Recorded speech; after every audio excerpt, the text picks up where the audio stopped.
Right, ladies and gentlemen, we move on with Muay Thai over 3 2-minute rounds of action. Would you welcome first into the red corner, representing KO South, Kerone, Davis.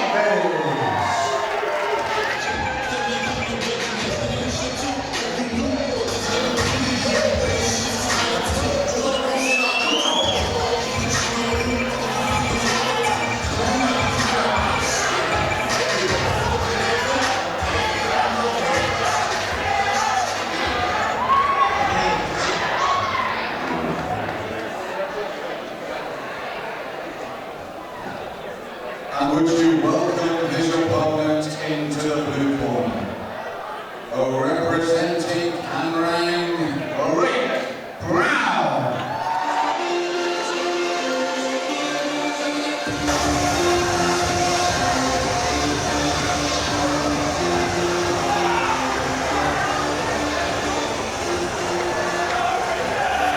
2-minute rounds of C-class action. Davis in the red, BROWNE in the blue. Though there's very few more sporting competitors than Muay Thai fighters. The art of the 8 limbs. This being C-class, there'll be no knees to the head, no elbows, and no spinning back fists. And after sealing the ring, Rick comes straight forward with left hand and left leg. Southpaw stance for Kerone. So more or less a glorified K1 rules bout with an extended clinch set of rules.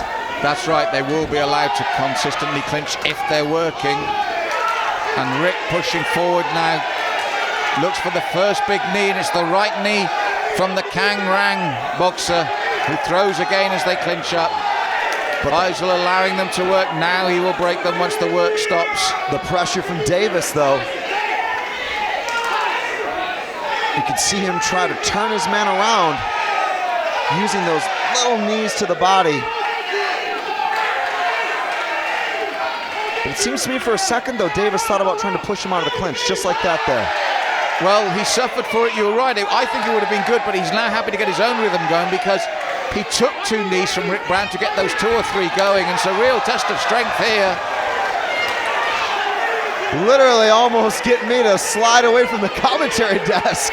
If one of these 2 guys comes out of the ring, you might be 1 microphone down, Malcolm. That's right, Chris, but ever the professional, I stood my ground. Like the Titanic, I was prepared to go down with the ship for the sake of this commentary, but we don't have to because both these men are still throwing those heavy knees. This time it was the knee to the thigh of Brown from Davis, and both men still working those knees in the clinch. And it's action of gargantuan proportions here tonight in London. And I'm loving the knee stuff. This is why Thai Rules is so exciting. And you can listen to the crowd, who are obviously here with a Thai background, every hoi as the knee goes in to inspire their fighters. They're loving this bout, Chris. And finally they split, but you know what? Referee was right. Both men were still working. There was lots of knees thrown in that clinch. And what a round. What a round. Well, folks, as I slide back to our position here, I think we got to go over some of the things that happened there in the clinch. You know, it seemed for a moment that Davis was trying to exit, but then he turned on the knee strikes. But both fighters landing some good, solid stuff there at close range. I was just about to agree with you to say that it was the right tactic from Davis because Brown was getting through. But when he decided not to, a superb turn, and then Davis started to get his own knees in. He started to work the thigh of Brown, started to come around the other side. And you know what? It's a long time in a C-class fight like that where the referee has allowed them to go, and he's been right to do so because so many knees were thrown in those exchanges. And the variation of them, the different sort of ebbs and flows of that exchange really highlighted to me what's so exciting about Muay Thai. We continue here tonight in London. So round 2, round 1 spent in the clinch, and now that, listen to the crowd here, Chris, as they exchange punches. These 2 big men giving the crowd value for money here. Brown thinking about the switch. Davis with the inside low kick. Excellent left knee from Davis. I love the way he switched up there. These may be super heavies, Chris, but the fast hand speed of Davis has really impressed me. And the technical footwork is indicative of hours spent on the Thai pads. Big knees landing there. Yes, and the arm is trapped of Rick Brown. Ref, the arm's trapped. A little bit of their ringside assistance from Mr. Malcolm Martin, one of the best in the business. Well, Rick was ready to throw the right hand and got it caught in the ropes, blindsided the referee. But it shows the intensity of these two men. This is superb. And again, the left knee attempt from Davis. Brown now looking to chop at the thigh. And this is what I like, the variety in the knee work. Both men have worked the thighs of their opponent. And you could see Rick Brown jamming there before he'd switch his position, and that switch of the hips to get his right knee into the left thigh of Kerone Davis. It's subtle work on the inside that both men are using. Excellent connection there from Davis. Brown. Did you see Davis create the space there to get the real booming knee through the midsection? I was going to say Brown was thrust backwards, actually, which opened up a little bit more distance for that strike to travel.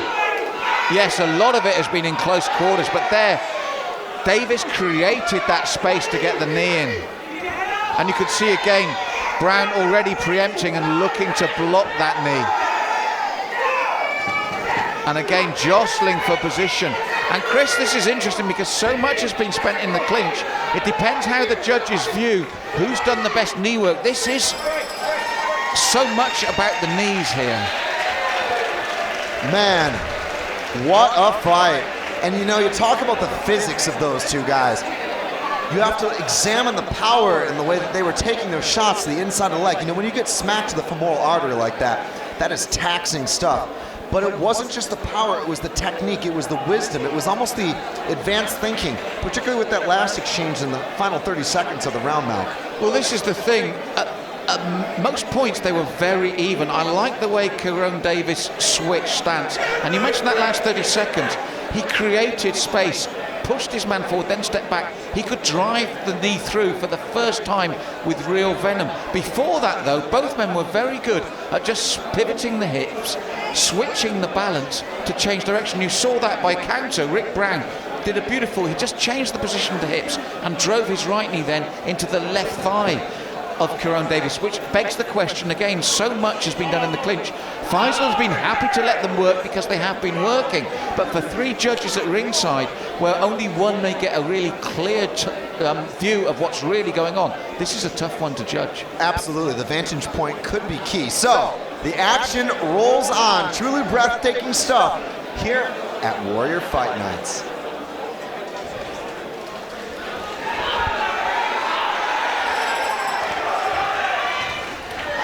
Oh, and straight away, they're straight back at it once again. They throw some bombs and then straight into the clinch.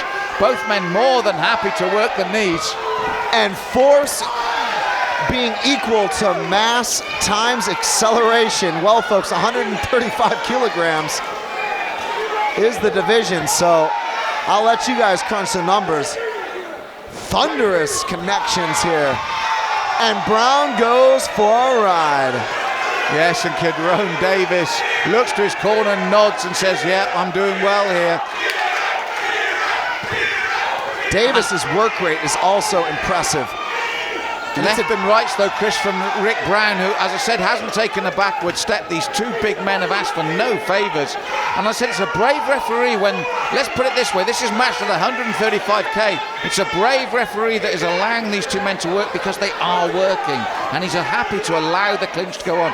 As you can see, he's always there, he's always close, but he's making sure that both men are still working, and they are. And again, Kerone Davis creates that space.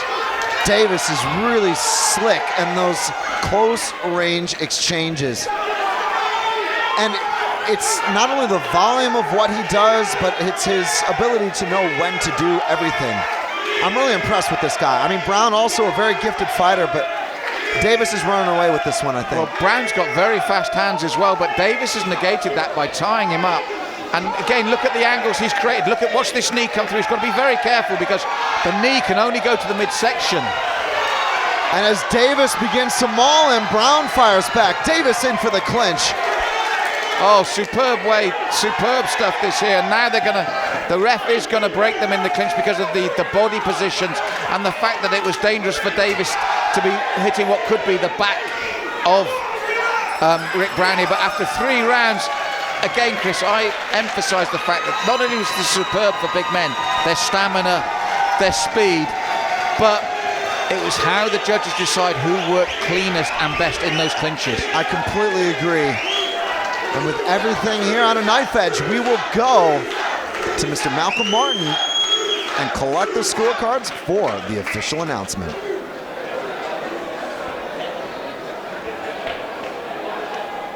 Ladies and gentlemen, what entertainment from these 2 big men. What a fight!